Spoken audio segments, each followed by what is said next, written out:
agak goyang ke belakang. Tidak apa-apa ya? Agak sih, tidak apa-apa sih. Tunggu belakang.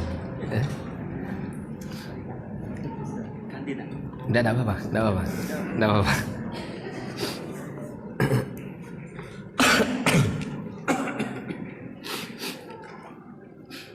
Bismillahirrahmanirrahim. Assalamualaikum warahmatullahi wabarakatuh. Innal hamdalillah nahmaduhu wa nasta'inuhu wa nastaghfiruh wa na'udzu billahi min shururi anfusina wa sayyiati a'malina. Man yahdihillahu fala mudilla lahu wa man yudlil fala hadiya lahu.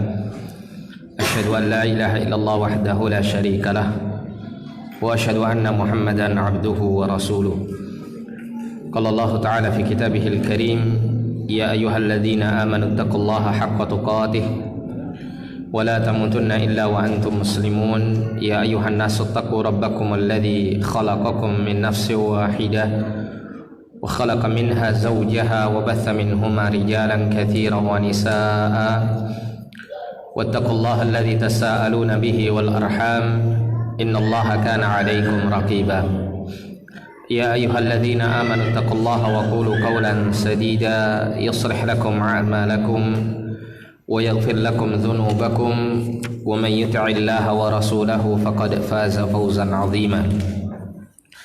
أما بعد فإن أصدق الحديث كتاب الله وخير الهدي هدي نبينا محمد صلى الله عليه وسلم وشر الأمور محدثاتها فإن كل محدثة بدعة وكل بدعة ضلالة wa kulla dhalalatin finnar.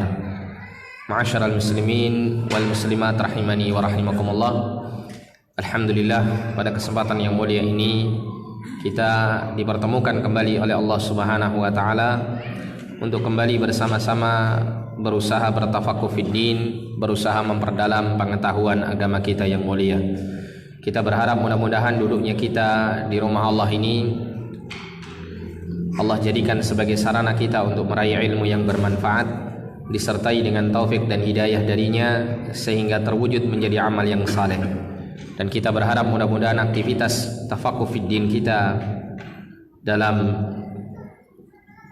kesempatan yang mulia ini dan juga pada kesempatan yang lainnya Allah jadikan sebagai amal kebaikan yang kelak Allah jadikan kita dimudahkan untuk masuk ke dalam jannahnya dan dijauhkan dari siksa nerakanya. Amin ya rabbal alamin. Kita kembali membaca kitab Ashru Qawaid fi Tazkiyatin Nafs yang disusun oleh Syekh Profesor Dr. Abdul Razak bin Abdul Muhsin Al-Badr hafizahullah taala. Pada pertemuan yang telah lalu kita telah membaca muqaddimah dan juga kaidah yang pertama, yaitu mengenai tauhid, bahwa tauhid itu adalah pondasi dalam kita membersihkan hati dan jiwa, karena tidak akan sampai pada jiwa yang bersih atau jiwa yang selamat atau hati yang bersih manakala seseorang itu tidak memiliki tauhid dalam dirinya, atau seseorang itu hatinya terkotori oleh kesyirikan. Maka poin yang pertama dan paling utama membersihkan hati itu adalah dimulai dari membersihkan kesyirikan dari dalamnya dengan mewujudkan tauhid dan menghilangkan kesyirikan tersebut. Kemudian setelah itu kita masuk pada al-qaidatus tsaniyah, yaitu kaidah yang kedua. Penulis mengatakan ad-du'a'u miftahu zakatin nufus. Berdoa adalah kunci daripada pembersihan jiwa. Setelah penulis mengatakan kaidah pertama adalah tauhid, yang kedua adalah berdoa. Dan mengapa Syekh menjelaskan kaidah kedua ini dengan menyebut doa sebagai perkara yang harus dilakukan setelah mentauhidkan Allah Subhanahu wa taala? Karena aktivitas doa ini adalah sebagai sebuah bukti ketauhidan kepada Allah Subhanahu wa taala.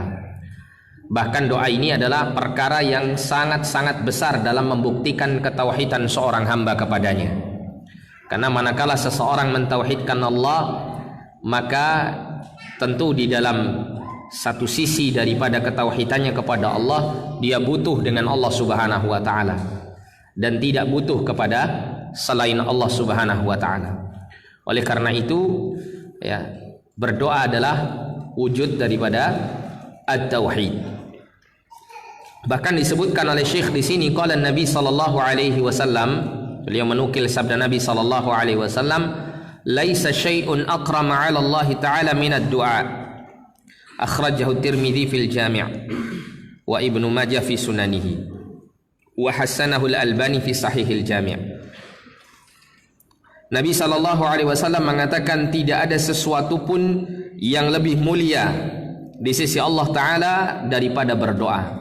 Ya, jadi doa ini termasuk ibadah yang paling mulia di sisi Allah. Mengapa doa itu termasuk ibadah yang paling mulia? Disebutkan oleh Syekh di sini, "Fad-du'a'u min afdhalil ibadat 'inda Allah Subhanahu wa ta'ala."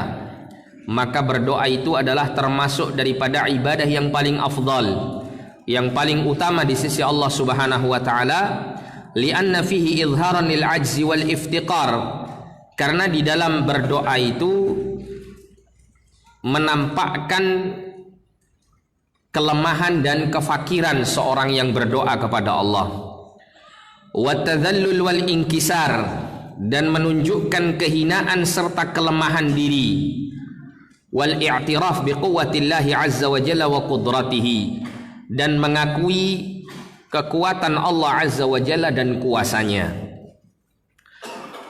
Wa ghinahu wa ighnaihi, demikian pula mengakui kekayaan Allah Subhanahu wa taala dan kemampuan Allah untuk mencukupi makhluk-makhluknya. Wa kibriyaihi, demikian pula, ya, keagungan Allah Subhanahu wa taala. Wa jabri kasri khawatiri a'da'i fadlan an fudala'i ahbabihi wa awliyaihi. Ya, demikian pula Allah Subhanahu wa taala mampu, ya, menyambung atau menambal kasri khawatiri a'daihi. Jadi apa namanya, lintasan, ya, hati musuh-musuhnya, ya, patahnya lintasan hati musuh-musuhnya, ya, apalagi, ya, atau terutama kepada hamba-hamba Allah Subhanahu wa taala yang Allah taala cintai. Artinya, ya, musuh-musuh Allah saja terkadang Allah bisa mengabulkan apa yang dia minta, apalagi orang-orang yang Allah taala cintai, ya. Nah, di sini kesimpulannya, mengapa doa itu sebagai sebuah ibadah yang paling mulia di sisi Allah? Karena ibadah berdoa ini adalah ibadah yang termasuk paling menampakkan kehinaan kepada Allah Subhanahu wa taala. Manakala seorang hamba berdoa, maka dia secara langsung atau tidak langsung menunjukkan kelemahan dia di hadapan Allah Subhanahu wa taala, dan secara langsung atau tidak langsung pula menyatakan bahwa Allah lah satu-satunya Tuhan yang maha kuasa atas dirinya, ya. Di satu sisi dia mengagungkan Allah Subhanahu wa taala, di sisi yang lain dia menghinakan dirinya di hadapan Allah Subhanahu wa taala.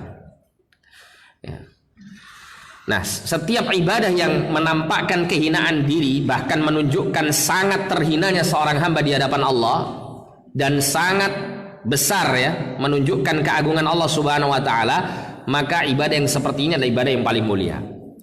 Contohnya seperti di dalam Al-Qur'anul Karim, Allah Subhanahu wa taala berfirman, "Inna akramakum 'indallahi atqakum." Sesungguhnya orang yang paling mulia di sisi Allah di antara kalian adalah orang yang paling bertakwa di antara kalian. Dan kita tahu bahwa takwa itu adalah melaksanakan perintah-perintah Allah dan menjauhi larangan-larangannya. Orang yang paling bertakwa, yang paling baik dalam melaksanakan perintah dan paling baik dalam meninggalkan larangan, itu adalah hamba yang paling hina di hadapan Allah Subhanahu wa taala. Ya. Sebagaimana kalau kita misalnya, ya, katakanlah misalnya seorang tuan memiliki budak. Kalau budak ini setiap kali diperintah selalu melaksanakan perintah itu dengan baik, setiap kali dilarang dia senantiasa meninggalkan larangan itu dengan baik, maka budak ini adalah budak yang terbaik di sisi tuannya. Kenapa? Karena budak ini menunjukkan betul kehinaannya di hadapan sang tuan tersebut. Demikian pula takwa ini termasuk ibadah yang paling mulia di sisi Allah, ya. Orang yang paling bertakwa adalah orang yang paling mulia di sisi Allah, karena yang paling menampakkan kehinaan diri di hadapan Allah Subhanahu wa taala. Demikian pula berdoa. Bahkan ada dua keadaan di mana seseorang itu berdoa dan kemudian dia melaksanakan doa itu di saat dia melakukan sesuatu yang menunjukkan paling hina, ya, keadaannya di hadapan Allah Subhanahu wa taala, maka doa yang seperti ini paling dikabulkan oleh Allah. Contoh seperti ketika seorang hamba itu berdoa pada saat bersujud, meletakkan keningnya yang biasa dia dia istilahnya itu selalu berada di atas kepalanya, ya, selalu berada di atas, itu diletakkan keningnya itu di tempat yang paling bawah pada saat bersujud ke hadapan Allah Subhanahu wa taala, sebagai bentuk penghinaan dirinya di hadapan Allah Subhanahu wa taala, menghinakan dirinya di hadapan Allah Subhanahu wa taala. Nabi mengatakan aqrabu ma yakunul abdu 'inda rabbih, ya, atau min rabbih, ya, wa huwa sajidun fa aktsirud du'a. Seorang hamba, ya, paling dekat dengan Tuhannya itu adalah manakala dia dalam keadaan bersujud. Fa'aktsirud du'a, maka perbanyaklah berdoa, kata Nabi sallallahu alaihi wasallam. Jadi keadaan seorang hamba berdoa, sudah menghinakan diri di hadapan Allah, berdoa itu, kemudian dalam keadaan pada posisi paling terhina, yaitu pada saat dia sujud di hadapan Allah Subhanahu wa taala, maka doanya dikabulkan oleh Allah. Doanya mustajab. Demikian pula pada saat seorang berdoa dengan mengangkat kedua telapak tangannya. Nabi SAW pernah mengatakan, Innallaha hayyun karim yastahi min abdi idza rafa'a yadayhi ilaihi an yaruddahuma sifra. Nabi SAW mengatakan, sesungguhnya Allah itu maha malu dan maha mulia lagi dermawan. Dan Allah Subhanahu wa taala itu malu kepada hamba-hambanya manakala dia mengangkat kedua tangannya kepada Allah Subhanahu wa taala dalam rangka berdoa kepadanya, kemudian dia, ya, mengembalikan kedua tangannya dalam keadaan kosong. Artinya apa? Orang yang berdoa dengan mengangkat kedua tangannya, peluang, ya, diijabahi doanya oleh Allah sangat besar. Dan kita tahu bahwa seseorang itu manakala dia berdoa memohon yang merupakan bentuk kehinaan dia di hadapan Allah, kemudian menambahkan dengan mengangkat kedua telapak tangannya sebagai bentuk, ya, gambaran kehinaan di atas kehinaan di hadapan Allah Subhanahu wa taala pada saat berdoa, maka ini menunjukkan bahwa ibadah ini adalah ibadah yang paling mulia di sisi Allah. Jadi semakin kita menghinakan diri di hadapan Allah, semakin mulia kita di sisi Allah Subhanahu wa taala. Nah, oleh karena itulah Nabi mengatakan bahwa tidak ada sesuatu pun yang lebih mulia di sisi Allah Subhanahu wa taala daripada berdoa. Kemudian Syekh melanjutkan, walahu atharun 'azimun fi fathi abwabil khair. Pada doa ini terdapat pengaruh yang sangat besar dalam membuka pintu-pintu kebaikan. Kama qala Syekhul Islam fi wasiyati li Abil Qasim Al-Maghribi, sebagaimana perkataan Syekhul Islam dalam wasiat beliau kepada salah seorang yang bernama Abul Qasim Al-Maghribi. Syekhul Islam mengatakan, ad-du'a'u miftahu kulli khair. Berdoa itu adalah kunci segala kebaikan. Ya, bagaimana tidak, ya? Kita tahu bahwa segala kebaikan itu di tangan Allah Subhanahu wa taala. Sedangkan Allah Subhanahu wa taala adalah Tuhan yang Maha memberi manakala diminta kepadanya. Manakala seorang hamba meminta kebaikan, tentu Allah akan memberikan kebaikan tersebut. Fakullu khairin tarjuhu li nafsika wa turidu min khairatid dunya wal akhirah fatlubhu min Allah walja ilaihi fi nailihi wa tahsilihi. Maka segala kebaikan yang kau berharap untuk kau dapatkan bagi dirimu dan kau menginginkannya, ya, dari kebaikan-kebaikan dunia dan akhirat, maka mintalah kepada Allah Subhanahu wa taala. Termasuk juga di sini apa? Membersihkan jiwa ini, ya, pembersihan jiwa ini kita harus minta kepada Allah. Karena Allah lah yang Maha Suci dan Allah lah yang mensucikan hamba-hambanya. Dan Allah lah yang, ya, layak atau mampu untuk menjadikan hati manusia itu bersih dari berbagai macam kotoran-kotoran yang melekatnya. maka fatluhu minallah, maka mintalah kepada Allah Subhanahu wa taala, walja ilaihi, dan bersandarlah kepada Allah dalam memperoleh segala kebaikan-kebaikan tersebut. Wa qad wa'ada Allah Subhanahu wa taala man da'ahu waltaja ilaihi bil ijabah. Dan sungguh Allah Subhanahu wa taala telah berjanji kepada siapa saja yang berdoa kepadanya dan menyandarkan diri kepadanya bil ijabah, dengan keterkabulan doa dan permintaannya tersebut. Faqala ta'ala, Allah ta'ala berfirman, wa qala rabbukum ud'uni astajib lakum. Dan Allah Subhanahu wa taala berfirman, dan Tuhan kalian bersabda atau berfirman, dan Tuhan kalian berfirman, ud'uni astajib lakum, berdoalah kalian kepadaku, niscaya aku akan kabulkan untuk kalian. Di sini Allah menyebutkan ud'uni, berdoalah kalian kepadaku. Ini adalah kalimat yang bentuknya adalah perintah. Yang mana kalau kita belajar ilmu usul fikih, kalau kita mendapati teks dalil yang sifatnya adalah atau yang bentuknya adalah bentuk perintah, maka di sini yufidul wujub. Jadi hukum daripada perintah tersebut atau pelaksanaan perintah tersebut adalah hukumnya wajib, kecuali ada dalil yang lain yang menjadi qarin atau indikasi yang menunjukkan tidak wajibnya perintah tersebut. Nah, manakala Allah mengatakan ud'uni, berdoalah kalian kepadaku, maka di sini ada sebuah kewajiban bagi hamba-hamba Allah untuk berdoa hanya kepada Allah Subhanahu wa taala saja, untuk meminta kepada Allah Subhanahu wa taala. Jadi ud'uni itu ada dua perintahnya. Yang pertama perintah berdoa, yang kedua adalah perintah untuk mentauhidkan Allah dalam berdoa.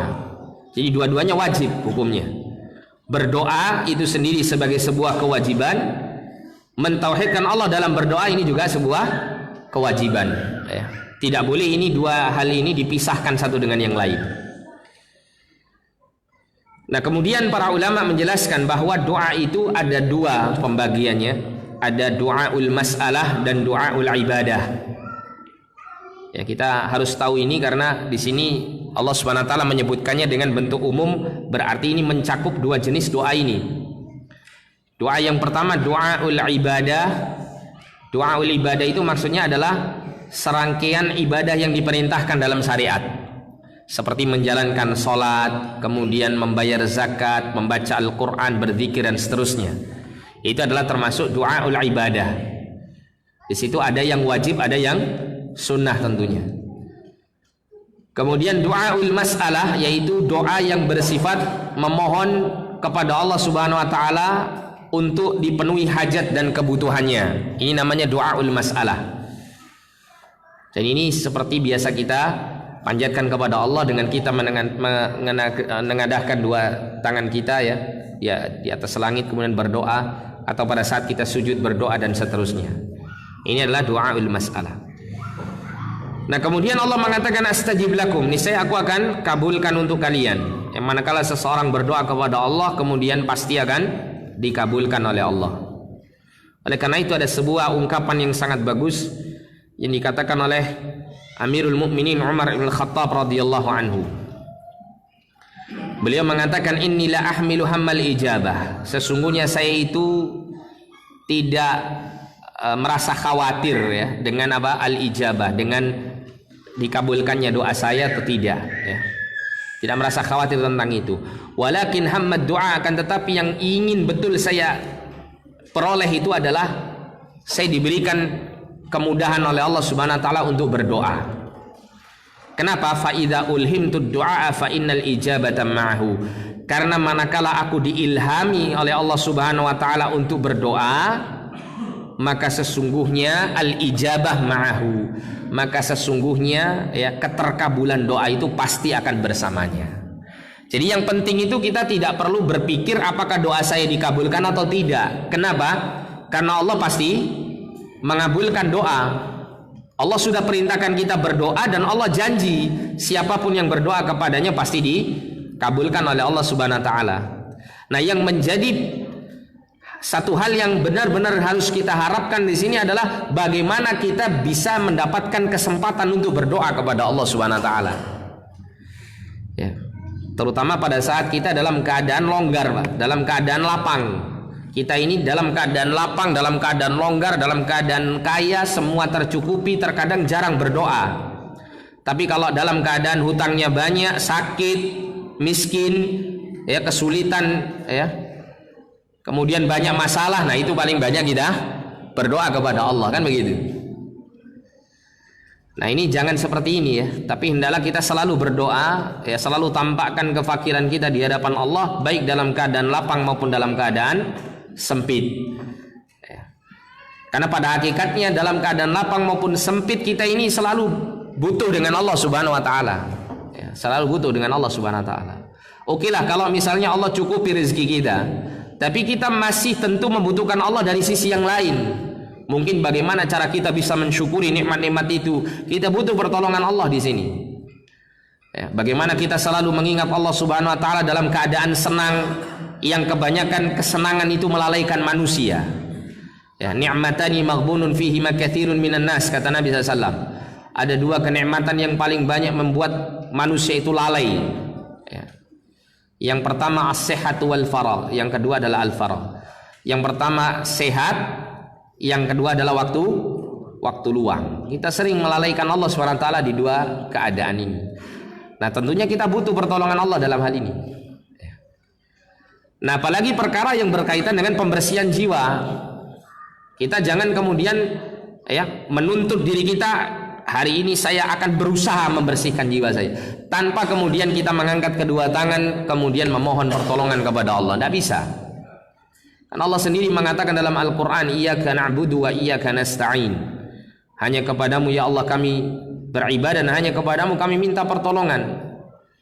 Kalau dalam tafsir Jalalain itu disebutkan, ya, wa iyyaka nasta'in, dan hanya kepadamu kami minta pertolongan, ai fil ibadati wa fi ghairiha.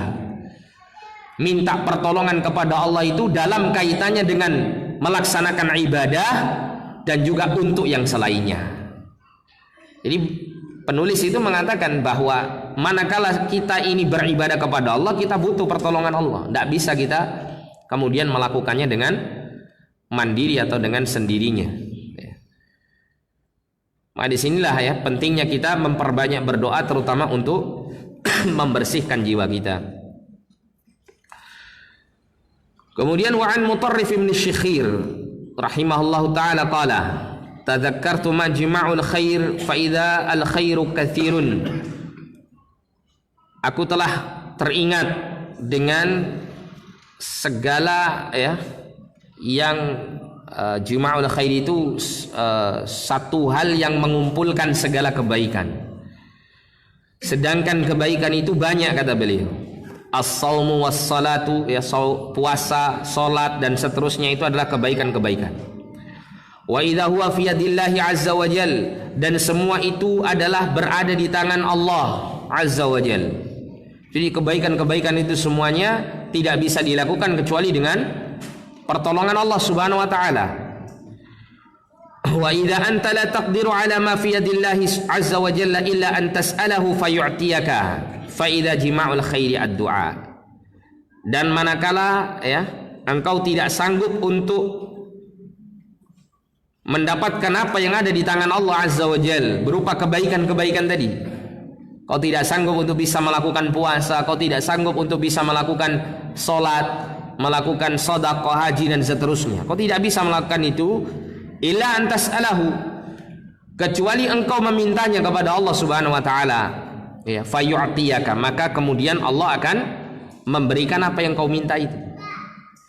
Maka kemudian beliau menyimpulkan faida jima'ul khairi ad-du'a. Kalau begitu ya, satu perkara yang mengumpulkan segala kebaikan itu ternyata ada pada ad-du'a, yaitu berdoa. Nah, ini kuncinya. Ya. Sering kita dapati ya, manakala seseorang itu melakukan usaha apapun, usaha dunia, usaha akhirat, terkadang mereka salah dalam menempatkan tawakal kepada Allah. Setiap kali saya tanya apa itu tawakal, mereka akan mengatakan ya, intinya itu tawakal diletakkan di belakang. Usaha dulu baru tawakal. Ini tidak benar seperti ini. Nggak ada konsep tawakal seperti ini. Ya. Konsep tawakal itu mulai dari start awal kita usaha, di tengah-tengah usaha sampai akhir usaha kita terus tawakal kepada Allah, terus berdoa mohon pertolongan kepada Allah Subhanahu wa taala. Ya, dan ini diisyaratkan dalam sebuah kalimat yang dianjurkan kita untuk mengucapkannya manakala kita keluar dari rumah. Sebelum kita melakukan aktivitas, kita mengucapkan apa pada saat itu? Bismillahi tawakkaltu 'ala Allah. Dengan menyebut nama Allah aku bertawakal kepadanya. Nah, tawakal ini di awal.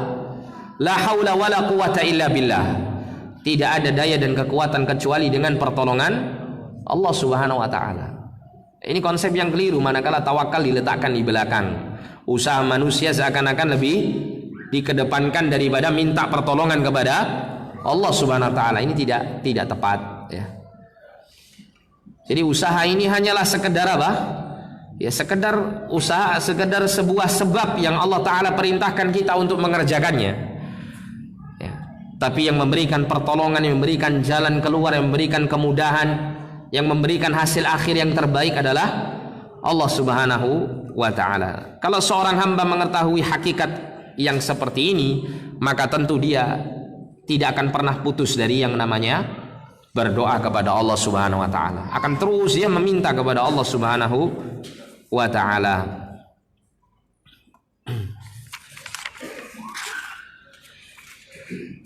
Wa fi bab at-tazkiyah, dan di dalam bab at-tazkiyah sahha 'anin Nabi sallallahu alaihi wasallam annahu qala fi du'aihi. Terdapat satu riwayat yang sahih dari Nabi sallallahu alaihi wasallam bahwasanya beliau pernah di dalam berdoa mengucapkan suatu kalimat. Ya, Nabi sallallahu alaihi wasallam berdoa dengan mengatakan Allahumma ati nafsi taqwaha. Ya Allah, ya berikan kepada jiwaku itu potensi takwanya. Kita tahu dalam Quran surah Asy-Syams Allah menyebutkan bahwa jiwa manusia itu Allah sempurnakan dengan dua potensi, seperti mukadimah yang telah kita baca pada pertemuan yang lalu ya. Allah mengatakan fa'alhamaha fujuraha wa taqwaha ya. Maka Allah mengilhamkan kepada jiwa manusia itu potensi untuk berdosa dan potensi untuk bertakwa. Dan Allah menyebutkan qad aflaha man zakkaha wa qad khaba man dassaha. Sungguh beruntung orang itu manakala membersihkan jiwanya, yaitu dengan ya menguatkan potensi takwanya, menekan potensi fujurnya. Wa qad khaba man dassaha, dan sungguh merugi orang yang mengotorinya, yaitu orang yang menguatkan atau memunculkan potensi fujurnya dan menekan potensi takwanya. Dan dari sini ya, kemudian kita dapati Nabi SAW berdoa dengan kalimat ini, Allahumma ati nafsi taqwaha. Ya Allah, berikan kepada jiwaku itu ketakwaannya. Ini menunjukkan bahwa yang mampu untuk menolong kita ya dalam rangka untuk memunculkan potensi takwa kita adalah Allah Subhanahu wa taala.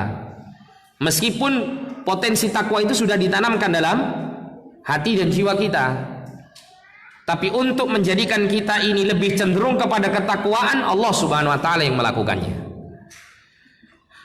Wa zakkiha, dan sucikanlah nafsi, sucikanlah jiwaku ini. Wa zakkiha anta khairu man zakkaha anta waliyuha maulaha.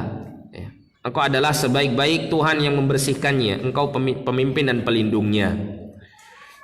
Nah, ini adalah doa yang diajarkan oleh Nabi SAW dalam rangka untuk membersihkan jiwa.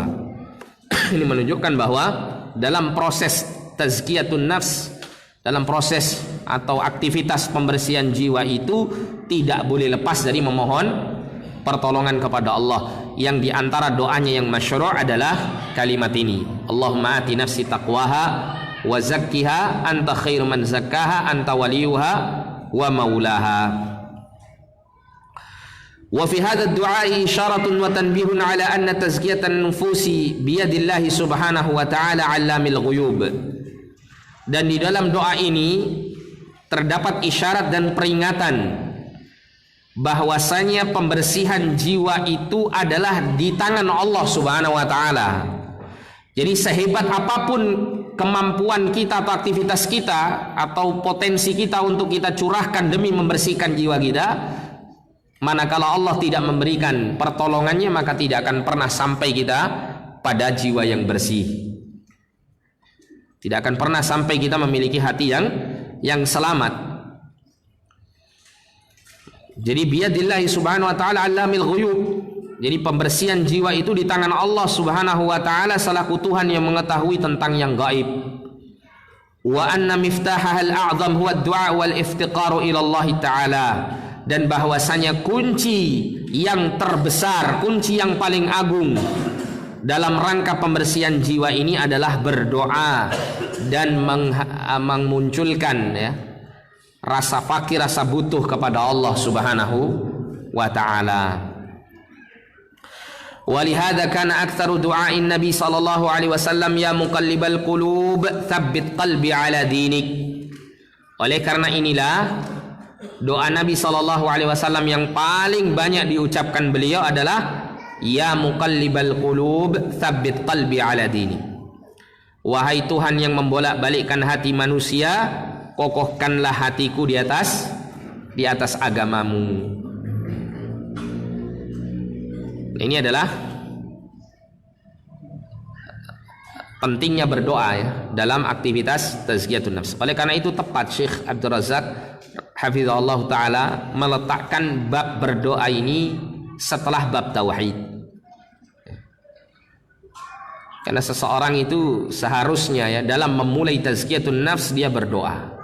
Sedang berusaha membersihkan jiwanya, dia terus berdoa sampai dia mendapatkan hati yang selamat ini, yang kelak dia akan bawa menuju Allah Subhanahu wa taala pada hari kiamat dan akan mendapatkan keselamatan dari siksa Allah Subhanahu wa taala. Famata ijtama'a 'alal 'abdi qalbuhu, maka manakala hati seorang hamba itu berkumpul, wa sadaqat daruratuhu wa faqatuhu, dan benar-benar jujur menunjukkan sangat butuhnya kepada Allah Subhanahu wa taala, wa qawiya raja'uhu, dan semakin kuat harapannya kepada Allah, wa lam yata'ajjal al-ijabah, dan dia tidak tergesa-gesa untuk mengharapkan diterimanya doa dirinya, wa taharral awqatil fadilah, dan dia senantiasa memperhatikan waktu-waktu yang utama untuk senantiasa dia bermunajat memohon kepada Allah Subhanahu wa taala, fala yakadu yaruddu du'ahu, maka bisa dipastikan doanya tidak akan tertolak. Jadi maksudnya berkumpul hatinya itu artinya adalah hatinya senantiasa fokus, konsentrasi betul dengan permintaannya, bukan berdoa dari hati yang lalai. Karena Nabi sallallahu alaihi wasallam mengatakan la yaqbalu du'a 'abdin min qalbin ghafilin lahin. Allah Subhanahu wa taala itu tidak akan menerima doa atau tidak mengabulkan doa seorang hamba itu dari hatinya yang lalai. Maksudnya hatinya yang lalai itu bagaimana? Seperti seseorang misalnya berdoa tapi nggak ngerti artinya, nggak tahu apa yang dia minta, atau dia berdoa itu hanya sekedar sekedar aktivitas harian yang pokoknya dilakukan begitu saja tapi tidak memiliki ruh, tidak ada kehadiran hati, kekhusyuan dalam berdoa, maka doa seperti ini nggak sampai kepada Allah, nggak diterima sama Allah Subhanahu wa taala. Karena memang tidak ada rohnya doa tersebut. Ibaratnya kalau bahasa saya itu doanya sudah mati, nggak bisa terbang ke langit karena nggak ada rohnya. Demikian pula jujur betul menunjukkan kefakirannya di hadapan Allah Subhanahu wa taala, butuhnya di hadapan Allah Subhanahu wa taala. Karena orang kalau berdoa kemudian kok di dalam hatinya masih merasa tidak terlalu butuh dengan pertolongan Allah, percuma dia berdoa. Dia tidak jujur dalam doanya. Tapi manakala dia memang benar-benar berdoa itu dengan menunjukkan kefakirannya di hadapan Allah dan terus memupuk kekuatan harapannya kepada Allah Subhanahu wa taala, selalu berusaha untuk memperhatikan waktu-waktu yang utama untuk berdoa, dia selalu berdoa di situ, dan kemudian dia sabar dalam menunggu ijabahnya doa. Nah ini yang penting juga, karena ada orang itu yang kata Nabi SAW isti'jal fid doa, dia ini tergesa-gesa dalam berdoa. Ya, Nabi mengatakan ya, innallaha yaqbalu du'a 'abdin ma lam ya'jal, atau kama qala sallallahu alaihi wasallam. Sesungguhnya Allah itu menerima doa seorang hamba itu manakala dia tidak tergesa-gesa, malam yastajil ya. Malam yastajil, manakala dia tidak tergesa-gesa. Apa yang dimaksud tergesa-gesa? Jadi dia mengatakan qad da'autu falam yustajab li, kata Nabi. Yaitu manakala orang tersebut dia berdoa kepada Allah sekali dua kali, kemudian kok belum mendapatkan ijabah dari Allah, kemudian dia langsung menyimpulkan, saya sudah berdoa tapi doa saya nggak dikabulkan. Ini namanya isti'jal fid du'a ya. Karena pada saat Allah Subhanahu wa taala mengabulkan doa kita, Allah itu memperhatikan waktu yang terbaik, keadaan yang terbaik untuk kita manakala doa itu dikabulkan. Ya. Allah yang lebih mengetahui doa itu apa? Kapan dikabulkan yang tepat ya, waktunya untuk si hamba tersebut, itu Allah SWT yang mengetahuinya. Dan Allah SWT mengetahui mudarat bagi seorang hamba itu manakala doa itu dikabulkan pada waktu di mana sang hamba itu menginginkannya. Ya, sehingga tak boleh kita sebagai seorang yang berdoa kepada Allah itu kemudian suudzon kepada Allah. Kok saya berdoa beberapa kali kok nggak dikabul-kabulkan? Justru manakala keadaan yang seperti ini, kita harus husnudzon kepada Allah. Bisa jadi doa saya itu dikabulkan oleh Allah, tapi mungkin dengan waktu yang saya tidak ketahui. Mungkin nanti di waktu yang tepat betul Allah akan kabulkan doa saya. Dan kita juga harus suudzon sama diri kita sendiri. Bagaimana suudzon kepada diri kita sendiri? Maksudnya begini, bisa jadi doa saya ini mungkin gak sampai kepada Allah. Ada penghalang-penghalang doa yang saya lakukan. Mungkin tersisip makanan yang saya makan itu dari yang haram. Mungkin saya banyak maksiat kepada Allah. Mungkin saya melakukan ini dan itu. Nah gitu. Nah kita suudzon dalam rangka untuk evaluasi diri, perbaikan pada diri kita. Di satu sisi kita husnudzon kepada Allah, Allah pasti kabulkan doa. Ya. Bisa jadi Allah akan mengabulkannya di waktu yang tepat, atau bisa jadi keadaan saya yang membuat doa saya tidak sampai kepada Allah SWT. Dan Nabi SAW menyebutkan bahwa doa dalam riwayat Ahmad itu Nabi berkata, "Ma min muslimin yad'u bid'atin." Tidak ada seorang muslim pun yang berdoa dengan suatu doa kepada Allah, satu permintaan kepada Allah, laisa fiha ithmun wala qati'atu rahmin.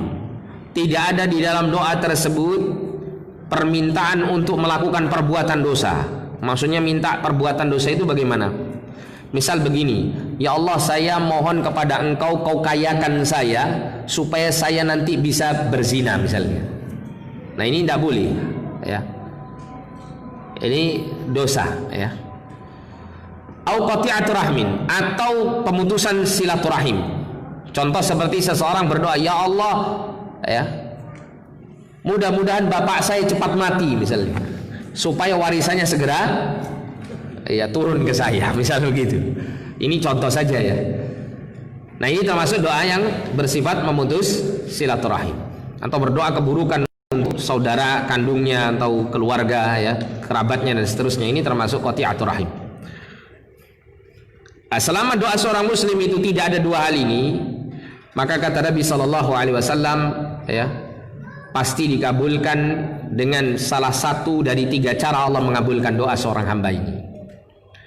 Yang pertama kata Nabi SAW, imma an tu'ajjala lahu da'watuhu. Ada kalanya doanya hamba ini akan disegerakan keterkabulannya di dunia, cepat atau lambat ya. Sudah Isya ini. Jadi segera dikabulkan di dunia, cepat atau lambat.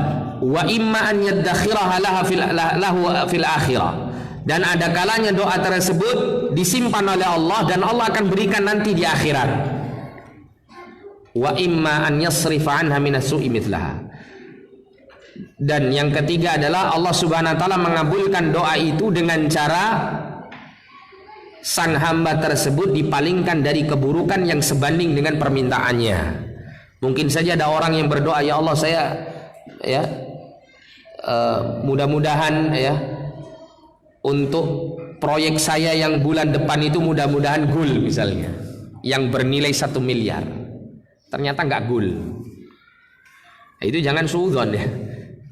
Bisa jadi pada saat itu Allah Subhanahu wa taala menyelamatkan Anda dari satu mara bahaya yang mungkin nilai dari perbaikan dari mara bahaya tersebut itu mungkin sebanding dengan permintaan Anda yang senilai 1 miliar tadi. Ya, bisa jadi Anda pada saat naik mobil ya, Anda mungkin lewat di rel kereta yang nggak ada portalnya misalnya. Tiba-tiba ada kereta api ya, sudah dekat. Allah SWT selamatkan Anda ya tiba-tiba bisa mempercepat mobil Anda, padahal sudah sangat dekat. Akhirnya tidak terjadi ya, tidak terjadi kecelakaan dan seterusnya, atau hal-hal yang serupa dengan itu. Mungkin rumah Anda seharusnya kebakaran, Anda mungkin lupa tidak ya mematikan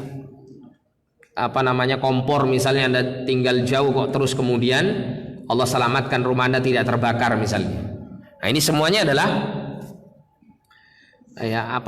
salah satu mungkin daripada keterkabulan doa yang Allah berikan. Karena Allah lebih mengetahui mana yang paling dibutuhkan hamba daripada sang hamba tersebut. Oleh karena itu kadang-kadang kalau kita minta sesuatu, terutama dunia ya, kita minta sesuatu dunia kok kemudian gak dikabulkan, jangan kemudian suudzon sama Allah, berarti Allah ini tidak kabulkan doa saya. Ya, tapi Allah bisa jadi memilih sesuatu yang lebih baik. Ini Isa ya, adzan dulu ya, seperti biasa ya.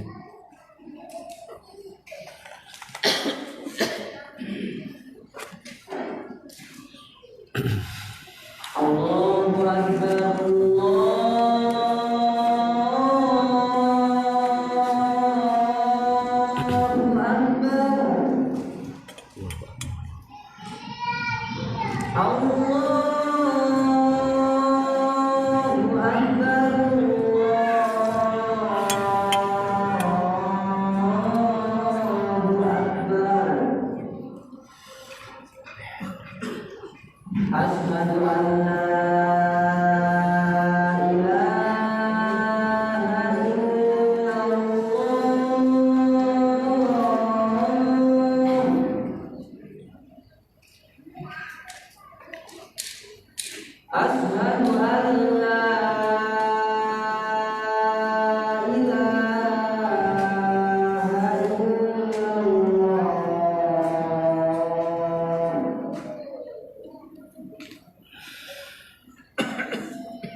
Kita lanjutkan sedikit ya.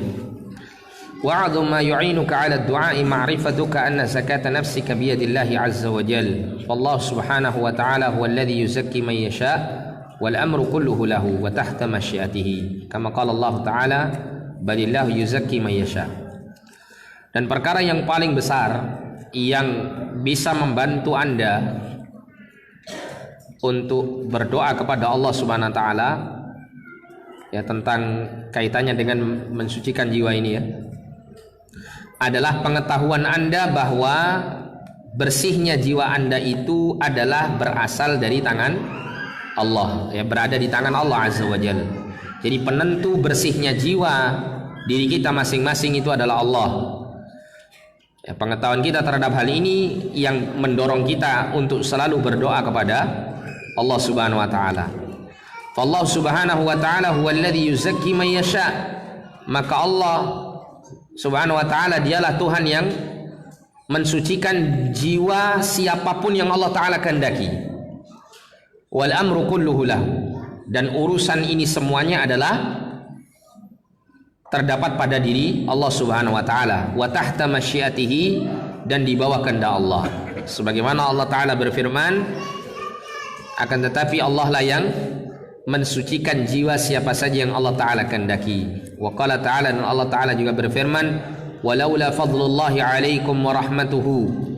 Dan seandainya kalau bukan karena karunia Allah atas kalian dan rahmatnya, mazaka minkum min ahadin abadan. Ya, tidak ada seorang pun yang bersih jiwanya selama-lamanya. Walakinnallaha yuzakki man yasha. Akan tetapi Allah lah yang membersihkan jiwa siapa saja yang Allah taala kehendaki.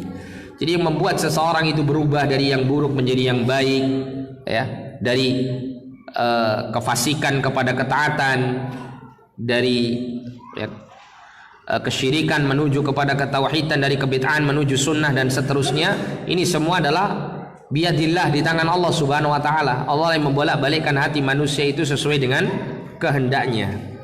Oleh karena itu kalau kita sadar betul hakikat ini, maka tentu kita yang berharap untuk digolongkan menjadi orang-orang yang memiliki hati yang selamat, tentu kita akan terus banyak meminta kepada Allah Subhanahu wa taala. Ya, terus berdoa kepada Allah Subhanahu wa taala. Yaqulu Ibnu Abbas radhiyallahu anhuma fi tafsir qaulihi ta'ala ma zaka minkum. Ibnu Abbas radhiyallahu anhuma berkata dalam menafsirkan firman Allah, niscaya salah seorang di antara kalian tidak akan ada yang bersih selama-lamanya. Maksudnya bersih di sini ya, atau kalimat ini kata Ibnu Abbas, mahtada ahadun minal khalaiqi li syai'in minal khairi yanfa'u bihi nafsahu wa lam yattaqi syai'an minasyarri yadfa'uhu an nafsihi. Yaitu tidak ada seorang pun dari kalangan makhluk yang mendapatkan hidayah, yang mendapatkan petunjuk dari Allah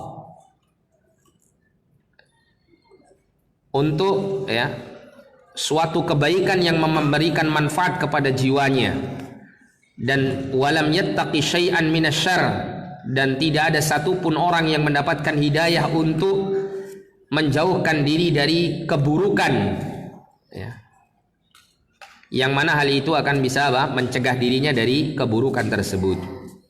Ai kullu dzalika innama huwa bimahdhi fadlillahi azza wa jal. Yang maksudnya adalah, kata Syekh Abdul Razak, semua itu, baik itu kebaikan yang mendatangkan manfaat bagi jiwa atau keburukan, atau bisa menjaga dari keburukan ya, yang merusak jiwa seseorang, itu semuanya adalah murni karena karunia Allah Subhanahu wa taala. Jadi orang itu hatinya baik ya, hatinya mendapatkan kebaikan atau jiwanya mendapatkan kebaikan itu karena Allah. Dan jiwa seseorang itu dijaga dari keburukan, itu pun juga karena karunia Allah Subhanahu wa taala. Ini adalah hakikat daripada pembersihan jiwa. Wa qala al-Barra radhiyallahu an, ay al-Barra ibnu Azib.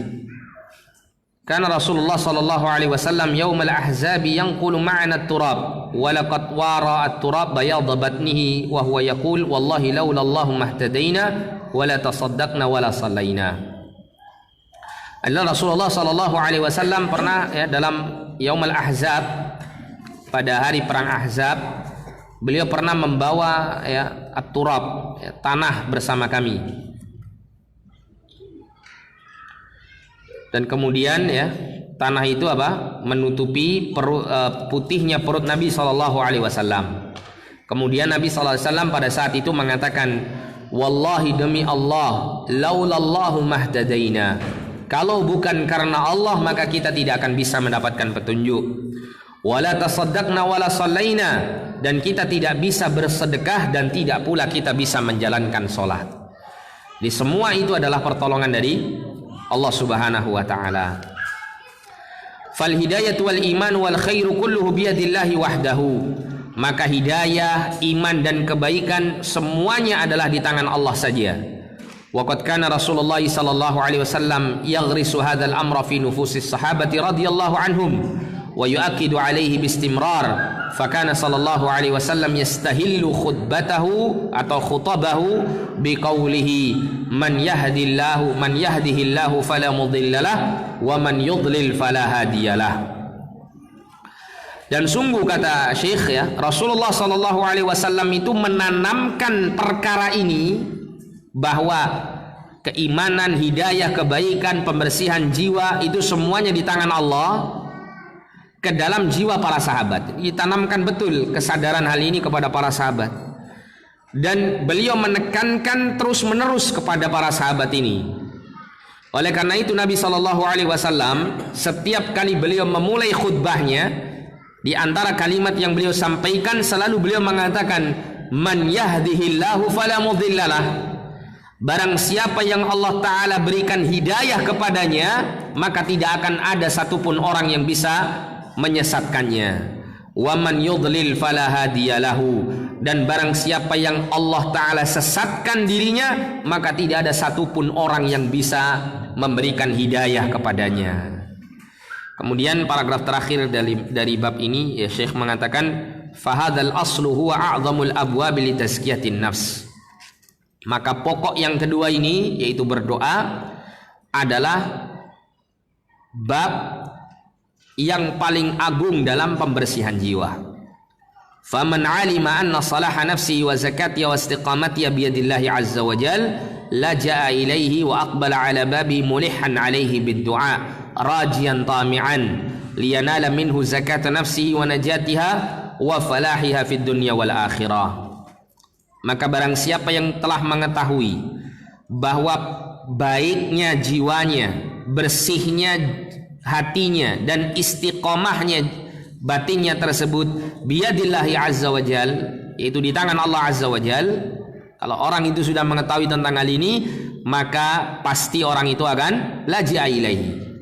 Dia akan bersegera untuk menyandarkan diri kepada Allah, dan dia akan menghadapi pintu Allah Subhanahu wa taala mulihan alaihi biddu'a, dengan cara merengek kepada Allah dengan berdoa, senantiasa mohon kepada Allah, rajian tami'an, dengan harapan dan semangat yang tinggi untuk meraih dari Allah Subhanahu wa taala bersihnya jiwanya dan selamatnya hatinya, serta keberuntungan batinnya fid dunya wal akhirah, di dalam kehidupan dunia dan akhiratnya. Nah, ini adalah kaidah yang kedua, yaitu berdoa, mohon kepada Allah. Dan doa yang diajarkan oleh Rasul diantaranya adalah Allahumma ati nafsi taqwaha wa zakkiha anta khairu man zakkaha anta waliyuha wa maulaha. Demikian pula kalimat ya muqallibal qulub tsabbit qalbi ala dini.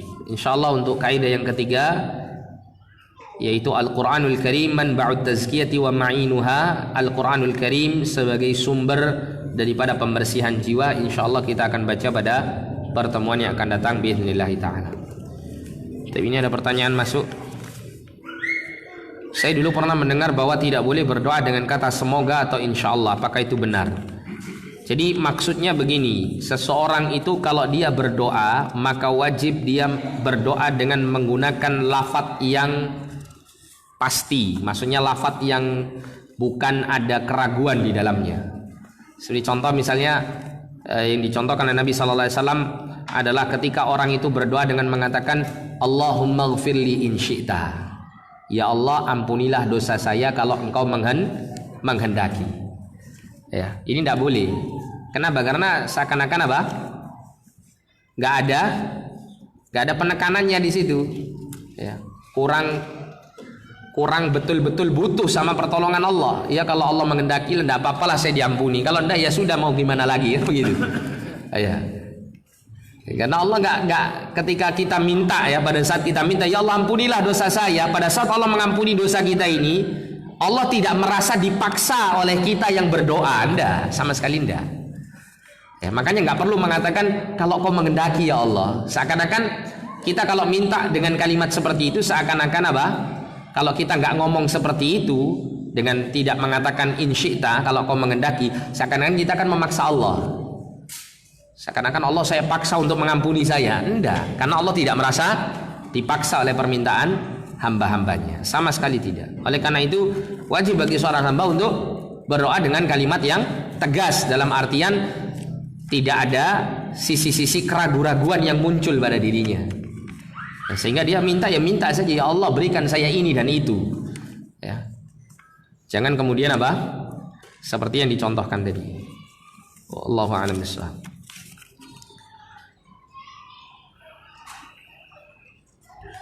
Bismillah, assalamualaikum Ustaz. Bagaimana mengaitkan doa dengan takdir kauniyah Allah yang telah ditetapkan 50.000 tahun sebelum diciptakan langit dan bumi? Kaitannya sangat jelas bahwa doa Anda pada saat Anda berdoa itu adalah takdir yang sudah Allah catat di Lauhul Mahfuz, sudah Allah tetapkan. Ya, itu korelasinya. Kalau misalnya ada sebuah ungkapan yang mungkin pernah Anda dengar bahwa tidak ada sesuatu yang bisa merubah takdir kecuali doa misalnya. Maka yang dimaksud takdir di sini adalah takdir yang dicatat dan catatan itu dibawa oleh para malaikat Allah Subhanahu wa taala. Itu yang berubah. Jadi manakala di dalam catatan para malaikat, ya, catatan takdir kita dipegang oleh para malaikat itu, misalnya tercatat di situ, ya, kita misalnya ditakdirkan di dalam kita catatan tersebut, misalnya sakit selama 5 tahun misalnya, nggak sembuh-sembuh.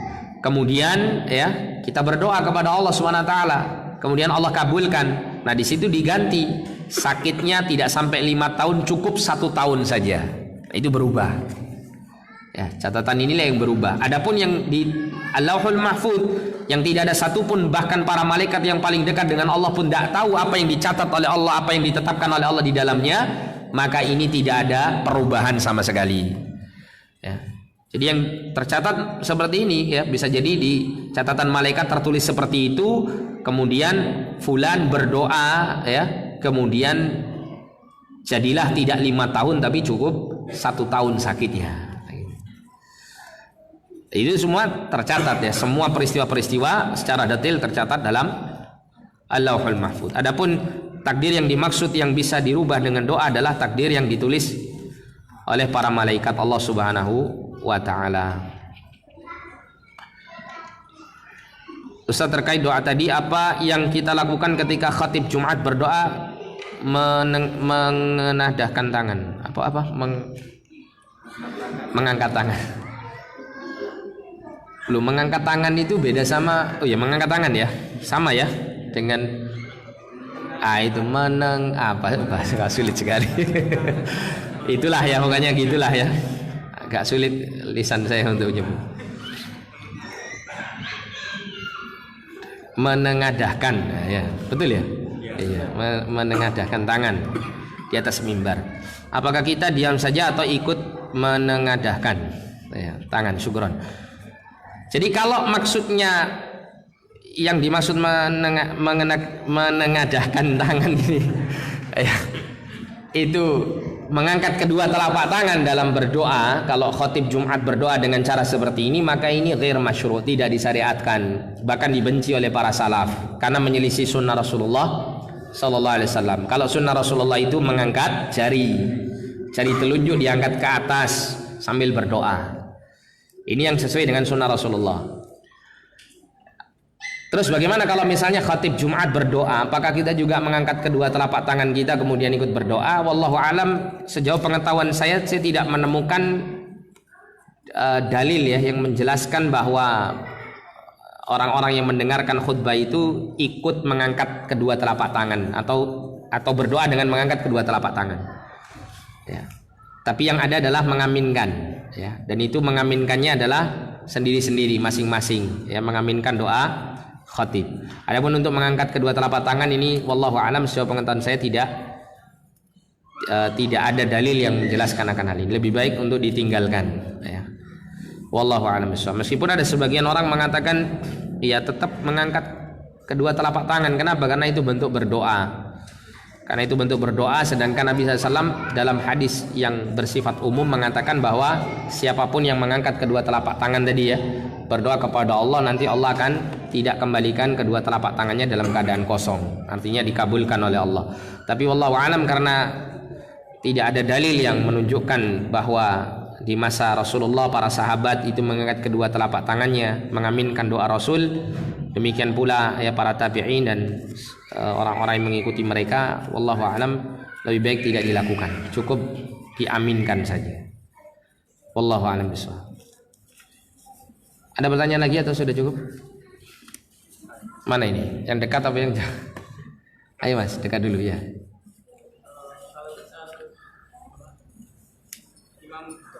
Tapi kita tidak tahu kan, kita nggak tahu artinya apa, kita mengikuti doa imam atau doa sendiri.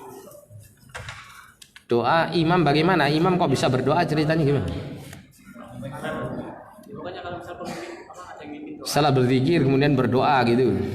kalau ada yang memimpin doa gitu, apakah kita mengikuti doanya, apa kita harus mengikuti?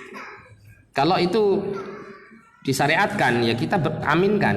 Contoh misalnya ketika istisqa misalnya, ya ketika istisqa misalnya berdoanya dengan bahasa Arab ya kita aminkan, atau ketika kunut witir misalnya ya, kunut witir ya, kita misalnya salat witir berjamaah di bulan Ramadan, kemudian imam membaca doa di kunut tersebut ya kita aminkan, tidak perlu kita berdoa sendiri ya, karena kalau kita berdoa sendiri malah ini menyelisih sunnah Rasulullah Sallallahu Alaihi Wasallam, karena apa namanya, ketika di waktu-waktu yang disunahkan untuk mengaminkan doa imam, maka wajib untuk mengaminkannya tanpa berdoa dengan doa yang lain ya.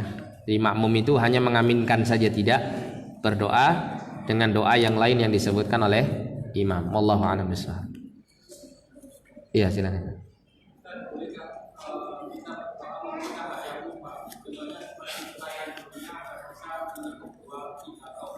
Masya Allah itu ya. Iya. Boleh, tidak apa-apa. Tidak apa-apa.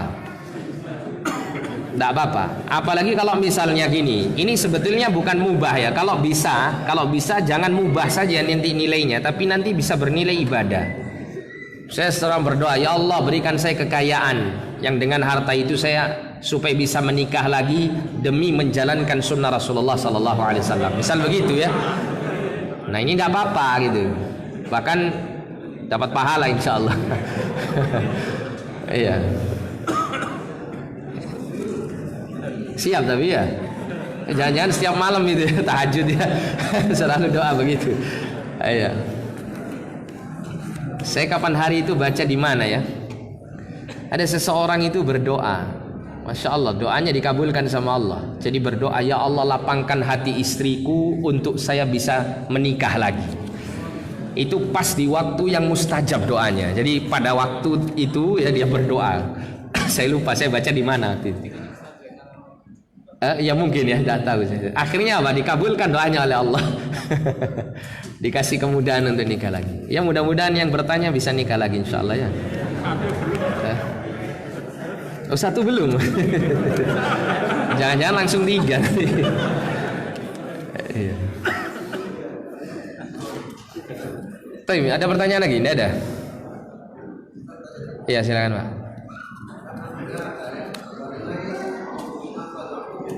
Iya.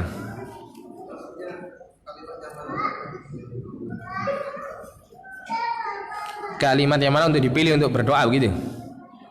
Iya. Jadi Allah mengatakan walillahil asmaul husna fad'uuhu biha. Dan Allah itu memiliki nama-nama yang husna, nama-nama yang terbaik, maka berdoalah dengan menyebut nama-nama itu. Jadi para ulama menjelaskan ya bahwa semua nama Allah itu husna, ya apapun nama-nama Allah kita sebut sebagai wasilah ya tawassul kita untuk berdoa maka dibolehkan. Akan tetapi kalau mengikuti adabnya atau kesesuaian antara kita berdoa dengan menyebut nama Allah ini, maka sesuaikan dengan hajat dan kebutuhan kita. Misalnya, kalau kita minta rezeki kepada Allah, ya kita sebut nama Allah yang bersesuaian dengan rezeki ini. Seperti ya Razzaq, ya Ghani, gitu ya Karim misalnya. Atau kalau misalnya kita berdoa mohon kepada Allah kasih sayangnya, rahmatnya, kita sebut ya Rahman, ya Rahim, nah begitu. Kita sesuaikan dengan doa kita. Itu yang lebih tepat dan bisa lebih menghadirkan kekhusyuan hati manakala kita berdoa dengan menyebut nama Allah yang sesuai dengan permintaan kita ya.